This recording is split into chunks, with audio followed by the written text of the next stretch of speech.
All right. Good evening, everybody. Thank you guys for joining us today. Today we have a very special guest, Dr. Johnson. I'm going to let her tell a little bit about herself in a second, but just how I came across her, I was studying one Saturday night and I was looking up some things for the NPT on YouTube.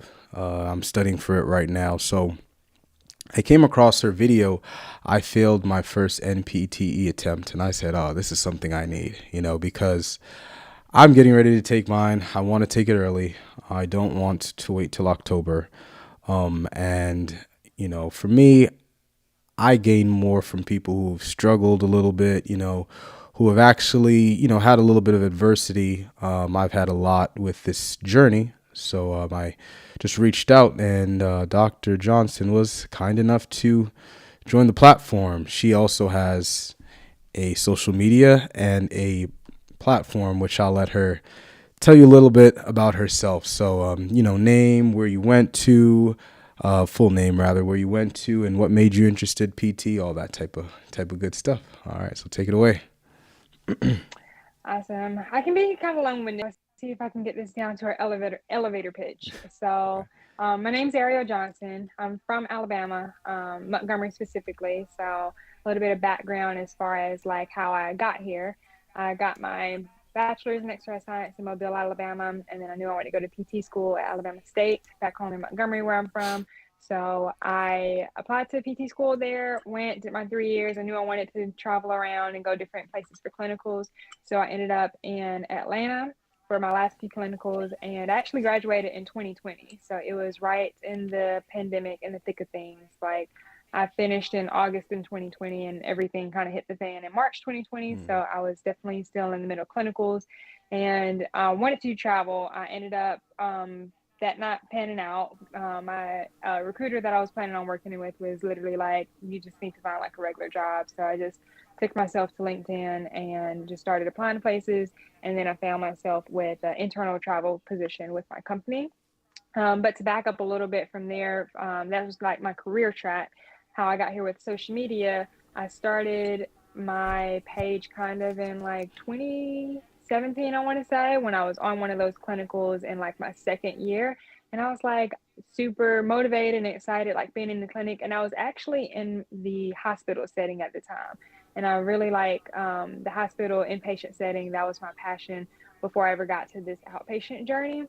I was a tech in an inpatient rehab hospital. So I really appreciated being in the acute care hospital setting of it all, and the stories that I got every day in and out, and like looking up people on like the Facebook, like, oh, like we have an inmate that's in here now, and we have this person that's this, and they left like against medical leave, like all of the drama and all the tea.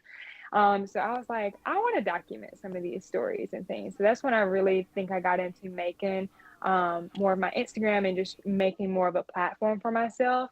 But it all just kind of formulated around trying to raise more awareness and me just noticing that I was a minority in my field from like going to combined sectional meeting, which is like the big physical therapist convention of the year, and looking around the room and being like, wow, like this is really 3%. Like I'm really 3%. Yeah. And so talking to more people who were in undergrad or who were in high school and they were wanting to get into PT and not knowing how to do that. So having the same repetitive conversation, I was like, well, let me just record this conversation and just started relaying it to people who I knew were interested in it and wanting to create more access for people of color, because my big mission that I always say is you want to have a diverse healthcare staff as diverse as the community that we serve. And we know that a lot of those health disparities come in like the Black and Brown communities, Mhm. but we don't have a lot of that representation in the healthcare workers of it all. So that's a little bit about me and my soapbox and everything. Good, good. So, I heard you mention when you, because it's funny enough, I am interested in travel therapy, and I heard you say the recruiter kind of just told you to get a regular job. Talk a little bit more about that. Was it because of the COVID stuff going on? What was the reasoning behind that? Yeah, so I connected with my recruiter in like the second or so year of me being in school, and I really liked her, and we had a good connection. and we stayed in touch. So when pandemic time came around and I was getting ready to, look for jobs and go on the job hunt, I knew I needed to hurry up and get my boards and be able to hit the ground running if I was going to travel. So I was maintaining contact with her as the pandemic started, still just trying to see when I needed to get the ball rolling on some of those things. So she was kind of updating me in March when it all started in 2020. It's vivid to me because I'm like, it was literally all of my school stuff happening at the same time. And I was like, am I still going to graduate? Am I going to be able to work? Um, but she was updating me as far as like what the market looked like and telling me about how people have gotten canceled from their contracts. And at that time in the pandemic, it was a little confusion and it wasn't a lot of clarity on what physical therapists could do kind of to aid the pandemic. Like everybody knew what a nurse, a doctor, all of those people could do, emergency medical responders, all of those could do to like help to serve the community in the middle of pandemic because they were like the first responders of it all. For physical therapists, we weren't necessarily on the front lines, so it took a little while for that understanding and development to come along. So on the front end of it, when everything is shut down and nobody really knows like how a physical therapist can help, there were tons of people getting furloughed at the time. Even one of the clinicals I was supposed to go to, they were still willing to take me, but then my CI self furloughed because she was immunocompromised and everything. So it was a ton of people that kind of got out the game at that time. And whether it was of their own choice or of the choice of like the need of that facility, because they didn't want to have a bunch of physical therapists on staff if they didn't know what they can do. So my recruiter is really transparent with letting me know about that. And then she kept asking her, like, what do I do? What do I do? June came around, July is coming up for boards. And she's like, I'm going to be honest, you need to just get a regular job, something that has some job stability, because it's no telling if you actually start travel, if you might just get canceled from a contract because there aren't any patients. So that's what I did. I just said, okay, well, let me just start applying to places and see what happens. So like the next month or so, I just hit the gridiron, just trying to figure out what I was going to make happen, and with all the uncertainty of everything. Great, great. All right, so let's dive into this a little bit. So you go to school, Alabama State, correct? Yeah. Okay, so you're at school, you're studying. It's funny, my friends over there now, we're gonna graduate at the same time. Tell me about your mindset, kind of going into about to take your boards, and you are, I'm sure, doing clinicals at the time. So, it's kind of this thing where you're double dipping. You're trying to focus on your clinicals, but then you're also, trying to live, depending on where you go. My first clinical was in the DC, Maryland, Virginia area. And I'm like, man, these tolls alone are going to be the end of me. So, you're trying to work on top of the 40 hours you're already working. And then you're trying to study as well. Our school gave us assignments with TrueLearn. And that's actually, of course, how I ran across you. So tell us a little bit about your strategy coming into taking your NPTE. Like, how did you go about studying it the first time? And, after that first time not passing, like, what was the major thing that you changed different? Do you think it was because of everything that was going on with the clinicals? Do you think maybe the strategy was different? Tell us a little bit about that. I had all of the materials. I am a very like technical person and go by the textbook. So I had all of the things that I thought I needed to succeed. And Okay. that was part of the problem too, that I got so distracted by that in a nutshell the first time around. So was adamant on like passing boards the first time around because you can't travel on a tip license, and I knew I needed to get my like physical therapy license to go ahead and get into that. So I was doing clinicals from February to July, basically, my last year of school, as I was finishing up my last year. And I stayed at home. I'm from Montgomery, like I said. So I stayed at home while I was in PT school. And so I had a little bit of a leverage and advantage to my classmates when it came to like money and living expenses, because during classes, I just stayed at home and I was able to still work at an inpatient place, like I mentioned. And I was able to study there. It was real chill, relaxed. And I also did a little bit of working before I started school. So I had a little bit of a nest egg. So working was a little bit different for me. I did work a little bit. But during that clinical period, I was more so just kind of like when I had time here and there, I might have like done Amazon, things like that, to just have a little change in my pocket. So my main focus at that time between January and um, what was it, January to August was mainly studying for boards and then doing clinicals. Hmm. And I had already been in the like clinical setting with working as a tech for a while, so it wasn't really like overwhelming or daunting. I like to take on challenges and things, so I wasn't even that too worried about the clinical aspect of it. So I knew I got a passport. I started an overzealous study plan like twice the regular time because I was like, maybe if I'm studying over a longer span of time and studying less during the, I can study less during the day and I can still hit all the markers for what I think I'm supposed to do. So I had a lot of resources, like you mentioned in that video, and it's good because now I can tell people, other people about those resources, and they can find the right one for them.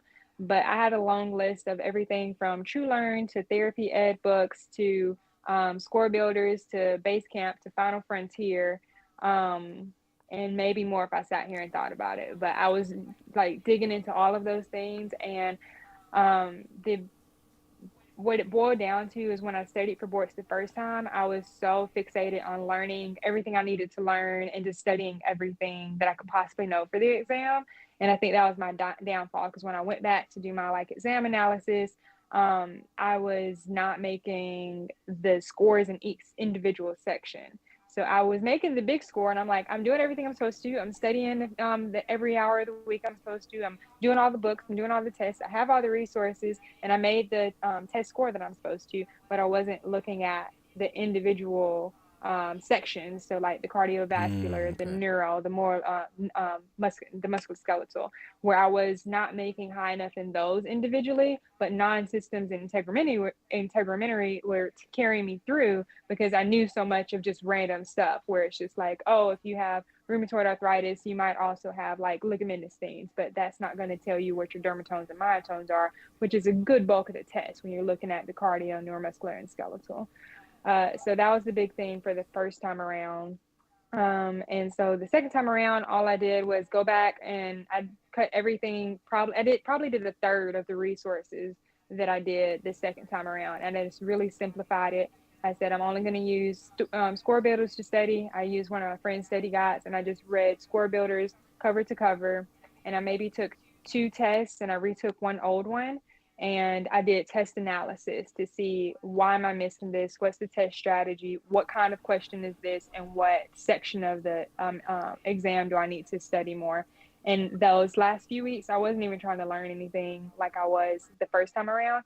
I was just trying to make sure I knew everything forward and backwards from my cranial nerves, my dermatomes, myotomes, and all the material that I knew was going to be a big foundation of everything, so that when they asked the question and it tried to trip me up to say like, oh, is it C5 or C6, I'm like, no, I know up and down that this is C5, because I think that was where I got really tripped up on a lot of them. Okay. So your main one of choice was score builders. The, The second time the around, second time. Okay. Okay. Final Frontier was really good, and I went through. I was fortunate enough where I had a whole live class experience. I did all the tests. I talked to the professors. I still have a relationship with them now. I was just talking to them the other day because I was thinking about using them for my OCS studying. Yeah. Great resource. It gave me tons of information. I had just already went through everything again that I didn't want to be redundant on like overloading myself. I was like, let me just go through the basics and let me just go through the big three: neuro, musculoskeletal, and cardiovascular. So I still reference Final Frontier, and that I'm like, I'm not gonna let you take out Final Frontier because I go hard for them. Like I said, they were there for support and everything. But Score Builders was the main one that I've read through the second time around just to make sure I knew everything forward and backwards for those foundational concepts. Okay. So when you said you went through the whole process of Final Frontier, did you do like a live class or something like that? I did the live class study bundle. I don't remember what the study schedule was now, but I think it was like once a week or whatever the case is. And they had like all of the reading materials. I went through and read all of that. Like I was in a whole nother like study prep course, which I mean, that's what it is. It's a study prep So you did course. that the second So time. I did that the first time. Oh, So you interesting. have 9 months access to it. So I still reference some of that, because I still had the window that I had access to it by the second time I took it, but I didn't want to go through the whole course Oh, again okay. and have it feel redundant. Gotcha. So that's why I just referenced some of that stuff. I still used the test and I still reached out to the team for support and as I went through stuff. But I mainly just reviewed those same concepts in score builders and like my notes that I had already taken from Final Frontier. Okay. Good. So you said that you had done score builders a second time, and it's interesting how different people learn. I'm one of those people who, you know, sitting down there reading something. If I don't make note cards or use Quizlet, I mean, if I'm really trying to get something down, I think the app of choice is Anki. It's a really good app. But when you're saying you're reading this through, are you just reading it, looking at it, maybe taking little highlights, kind of storing it away? Are you going like taking notes on it? How are you getting those reps in order to get it solidified? Or are you just one of those people who, if you read it, you kind of think about it, analyze it, you can kind of get away? Well, you're okay with I that. mean, if that was that easy, I probably wouldn't have taken it the second time. So I wish it was like that. But no, I definitely, I'd already had like, it wasn't that far off my brain because I had just taken the exam 3 months earlier. So I took a month of time off to kind of like regather myself. And then I just did like an 8-week study plan. And yeah, I just sat and I read pages. Like it was 10 pages, 30, 20 pages, 30 pages, whatever it was that night. And then I just went through and read it, highlighted it, and then wrote it in my notebook. And then I think I made flashcards. I can't remember the exact order that I did, but I know I did all three. I read the book and maybe highlighted as I went along. I wrote down notes in a notebook and then I made flashcards.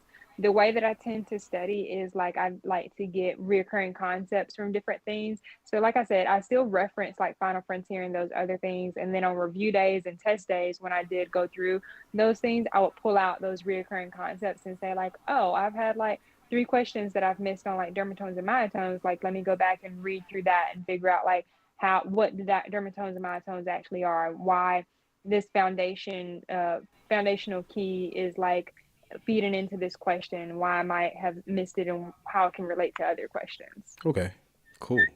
So what's your, seeing that your school required you to do it as well, what was your just honest opinion on TrueLearn? I know it's a newer app or a newer, I Yeah. guess, platform, but what was your opinion on it? I've heard mixed So things. all of my opinions are going to be about 3 years old, Oh, and that's I'm sure true. they probably did Yes. a lot of a lot of development on their platform. Mm-hmm. A lot of good things about it. I really like that you could choose how long you wanted to do your test. Mm. I remember that. I really like that, they have a timer and you can really simulate some of the test conditions. I can't Yeah, remember. You might have been able to put together maybe a 200 you question can. test Yeah, or maybe, yeah, okay. Yeah. yeah. So that's one of the things I really like because that's the thing about taking these certification tests and these board tests is not only about knowing the material, but it's about having the Stamina. endurance to Yeah, sit through the test. yeah. So that was one really big plus that made TrueLearn stand out. And then I like that it had reminders that it can give you if you missed a test question. You can set it up and it can text you and remember, like, hey, you remember when you messed this up the last time? Like, you better know it for the next time. Really? I don't know if it's still I like need that. to. Yeah, I know I I need to did see that that one too. feature. Yeah. Okay. I was definitely doing that where, yeah, whenever I took a test and then I opted in for like, okay, send me reminders of this throughout the week. So I'm sitting here at my clinical and I'm just like, dang, what is the dermatome myotome for this patient? I get a text and it's just like, don't forget, like, you got to learn your dermatomes myotomes. I'm like, yeah, I'm doing that right now. And I know I need to go back and read that too, because not only am I forgetting clinical, I missed the text question. So, like, yeah, let me reinforce this. So, that part. And then the only thing I'd say that I didn't love about TrueLearn is it had a fair amount of like typos Yeah, and I've noticed mistakes in that. it. I Yeah. noticed So that. I that, thought I yeah, was like, I was wondering if that was still the case because I know it's been a few years, but it had a few like, I don't know if it was misspellings or I don't think it was informational necessarily, but it was some like minor errors in it. yeah. No, the other day there was a question that was wrong on there. I was like, hold on, wait, what?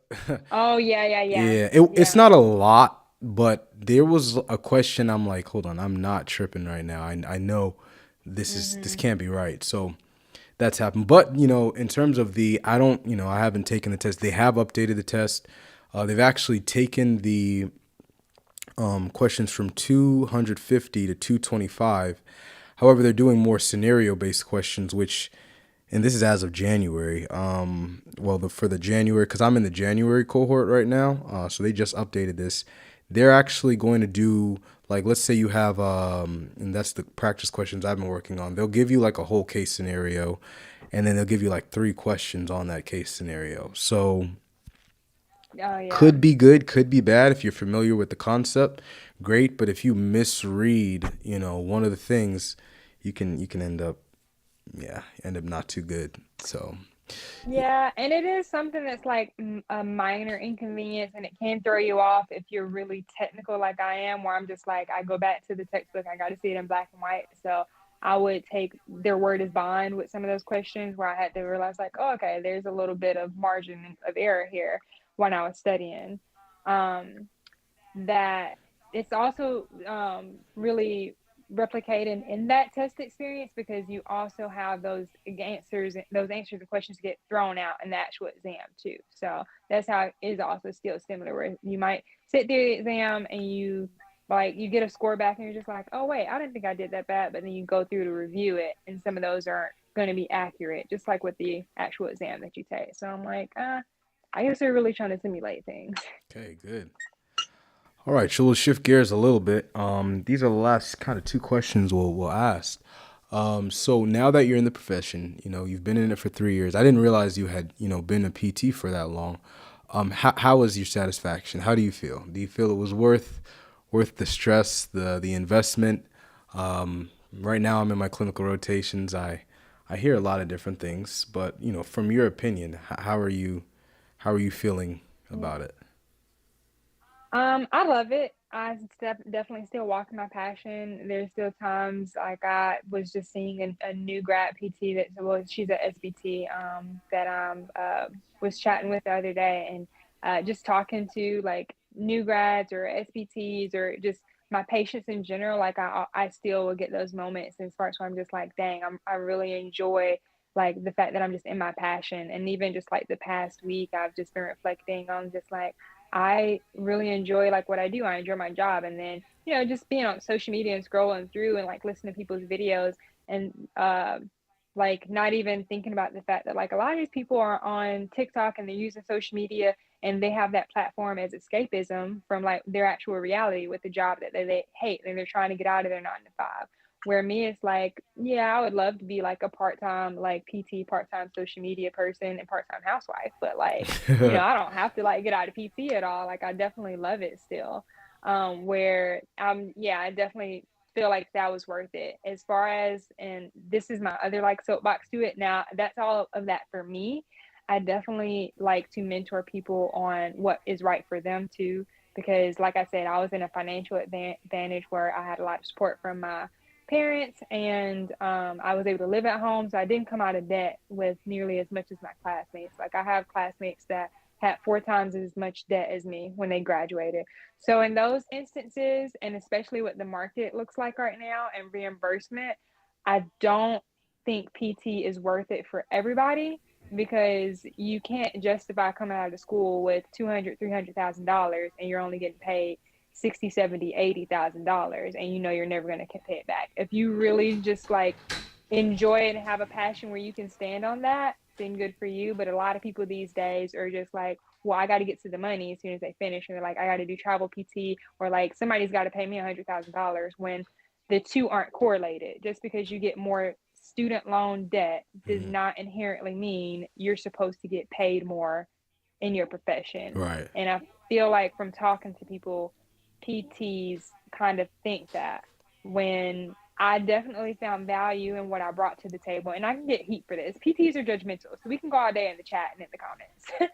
But I have those opinions, and I'm still open to it all because I also know I'm a product of my mentors with some of my mentality things. And I've been in outpatient and with my particular company for a while.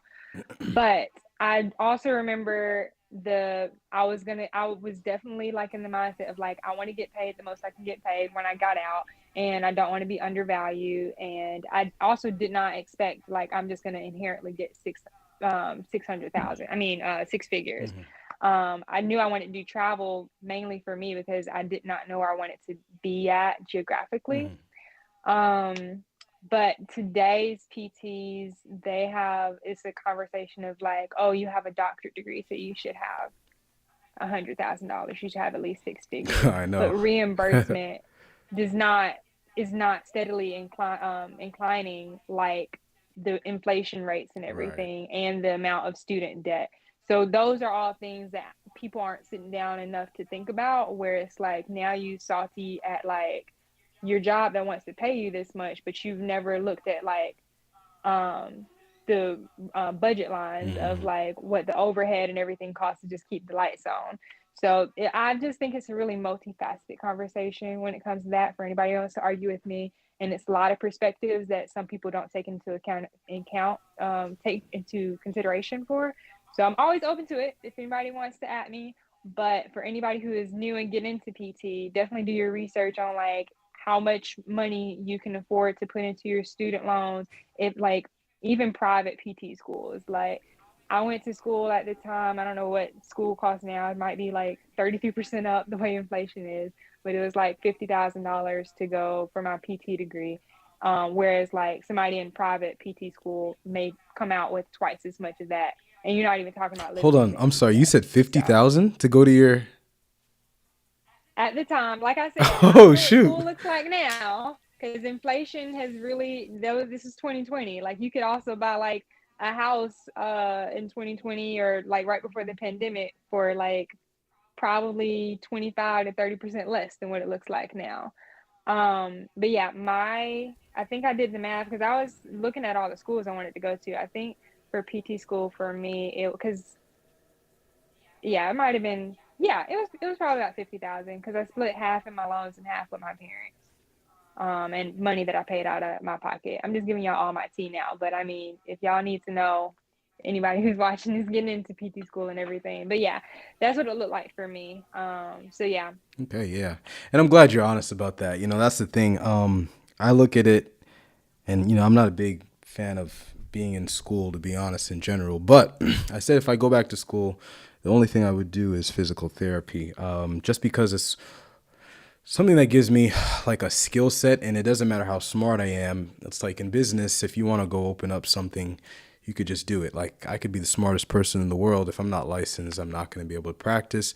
So I think for people who are going into it, like recognize it's a doctorate degree, and then also find ways, whether it's social media, whether it's speaking. I know for me, like I've been to 3 PT schools. Like with the amount of debt I have to find a way to monetize this. I don't know anybody else who's been to 3. Maybe there are other people. Maybe I'll find it when I actually start like actually going into like some of my story. But I just got to pass everything first. So anything that you do, and particularly with this career, I do think it definitely needs to be more of a leveraging opportunity than looking at it and being like, yeah, I'm going to come out and I'm going to go to California, or I'm going to go to, Texas or wherever, and I'm just going to be making, 6 figures doing home health, or, something like that. I'm just going to be, I mean, yeah, but, if you look at the places that are actually paying that much, and you look at the cost of living, things kind of add out, and funny enough, in my apartment complex, there was a PT living that went to my school right across. And she was telling me now, mind you, this is a couple years ago, but maybe 10 years ago, she was telling me she came out making 56,000. I was like, whoa. I couldn't. And what setting was that? Say it again. What setting was that? Outpatient? Um, I would believe so, because I know inpatient usually pays a little higher, but in this area, I won't say the name of the health system, but I kind of live in the middle of nowhere, and there's a health system that kind of dominates this Mm-hmm. region, and they were, Community, yeah. pretty much, yeah, they can call the shots on how much they pay you, so it wasn't very high, let's just say that. That's funny because usually in a rural area, you're going to get more because not a lot of people want to go there. But there's this whole vortex of things, a whole slew of things that it's just shifted from like what PT was like, let alone 10 years ago, 5 years ago, just in the past like 2, 3 years. Yeah. Like, it's, yeah, Yeah. totally different because you can definitely make that money and like go in different settings. Like, you can 100% make $100,000 starting out as a new grad with PT. Don't let anyone tell you that you can't. It just might look different. And you also have to be willing to like sacrifice more things here or there, whether it's like you're opening your own business where you're making six figures now because you got it off the ground, but it didn't start out that way. You were working long hours, long days, or like you're going to home health and maybe you're running to the ground only doing evals, never connecting with your Whew. patients, and now you're not in your passion. Yeah. Or you're doing travel and now you're going different places, but that's my I have a think about travel because I did it and I did a lot of research. It's supposed to be adaptable to going to like different places. They're like they want to travel, just stay there, and they only want to come in what time they want to come, go to work, and then leave. But it's just like we're paying you to fill a need. Like, can you pick up the pace? Yeah. But yeah, so Alrighty. it's being on the other side of it where I was like doing internal travel with my company and I was beat bopping to different clinics and I really wanted to go like across the country, and now I'm in a clinic and now I'm getting travelers and like trying to like set those standards and things and just seeing like the budgeting sheet. So it's a whole thing that I can kind of go through. Yep. All right. So, what are your final words just to anybody who's out there that might be struggling? And with this podcast, I try to see if I can connect to somebody who might not necessarily be in the physical therapy field. But since we're on PT, it's fine. We'll talk about it, but it can be applied to different things. What would you say to somebody who's struggling out there right now, who does not feel like they can make it, particularly a minority? They walk into an office, they don't see anybody like them. That's my kind of story. Well, not kind of, it is my story right now. And they have some doubt. They made it this far, and they're getting ready for boards. They have spent a lot of money, a lot of time, and they are looking to get a little bit of inspiration. What would you tell them? And then after that, we'll have you shout out your socials. Oh, so many things, and so many ways to answer that. I think the first thing that came to my mind, because recently I've done a few other talks with people in the like diversity and minority space for physical therapy. I get a lot of those questions like, oh, like, did you ever feel discriminated against or microaggressions, things like that, where that's a whole nother like thing where I haven't experienced a ton of it. Most things that I have experienced, I just laugh it off. But I did have to dig into my memory bank to have those conversations recently to address like students and people in PT school and whatnot that were asking me about what that was like in healthcare, especially like all the things that have gone on in society lately. So my memory, I keep a list of captions, and this is my roundabout way of answering. I like to keep a little note of captions. Anybody that's out there that likes that too, like shout out. And I have this one caption that I still have never used, but I came up with it because I remember sitting in class one time, and then I had a classmate that said something about my hair being big, and like, oh, like, can you, this and that. I can't see the projector. And I was just thinking about like all of this slight little microaggression. So I just came to the conclusion. I was like, don't water yourself down for somebody who doesn't have taste. Like, so that's one thing. Like, if you're in a space where you feel like you have to, like, and all of those things, like the general, like, cliche things, you don't want to dim your light for somebody else, things like that. So I've been through some of those spaces and moments where I felt like I didn't feel completely comfortable in the space I was at. And I just made the decision to create that community for myself and to make myself comfortable and to be unapologetically myself, because I know that that will attract somebody else that can connect with that same story, whether it's another person wanting to go into PT or it's a patient. I just had a patient today that they were expressing to one of my coworkers, and they related to me that they feel so like happy and cared for there. And that's because like I have the ability to create the space that I want to in my clinic and create a culture that I know that I can connect with my patients and the diverse community that I serve. for anybody who might be struggling in the space that they're in and trying to figure out like what it looks like on the other end of it.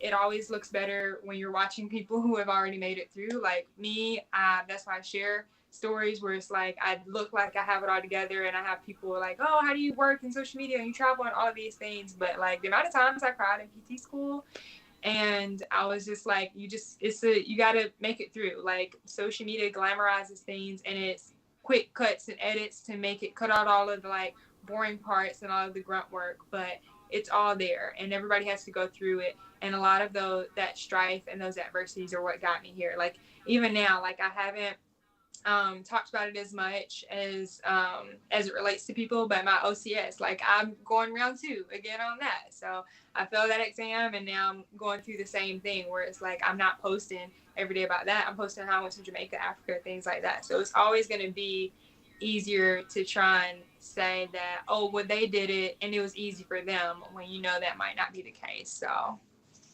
Okay, very good. Well, guys, there you have it. Dr. Johnson, can you just give us a shout out of your social media, and then we'll wrap up this little DPT talk session. Yeah, so I have my YouTube. It is at the PT Bay. So the THE Bay, the PT Bay, BAE. And then same thing for Instagram, the PT Bay, THEPTBAE. And I have, if you go to my Instagram, I have some website things that will take you to download. So anybody that's struggling as far as in the clinic as a new grad, there are some sheets that kind of go through like a lot of the things that I learned in a lot of mentorship, different resources that you can follow there, and it connects you to everything from my YouTube and different platforms. Great. All right. Thank you all for joining. And this concludes another DPT talk. Until the next time, we are out.